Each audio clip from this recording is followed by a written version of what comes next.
It was the most violent day of the miners' strike. Thousands of police confronted striking workers who were picketing the Orgreave coking plant in Yorkshire. For years there have been calls for an inquiry into allegations of police brutality and fabricated evidence. Today, unexpectedly, the government said no. I have concluded that there is no case for either a statutory inquiry or an independent review.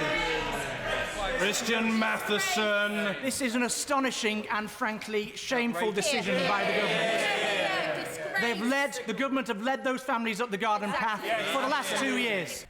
And several Labour MPs compared this to Hillsborough. The Orgreave families and campaigners need the same justice as Hillsborough had. They need the same type of independent inquiry to establish the truth. But that comparison was rejected by the Home Secretary. There were no miscarriages of justice. There were no deaths. There were no convictions. The Right Honourable Lady should be aware. Therefore, it doesn't merit the same level of status as a public inquiry as was required for Hillsborough. There are questions, though. One officer present on the day said his superiors dictated how they should write up their notes.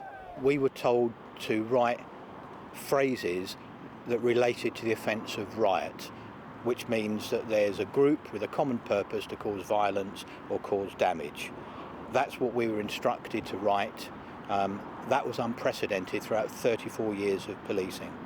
Afterwards, the campaigning group said justice had been denied. It is nearly 32 years since 95 miners were arrested at Orgreave.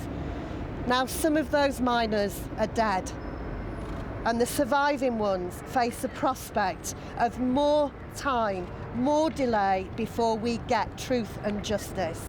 The force in charge at Orgreave was the South Yorkshire Police, as at Hillsborough, and many still believe only a similar public inquiry can reach the truth. But that has now been ruled out.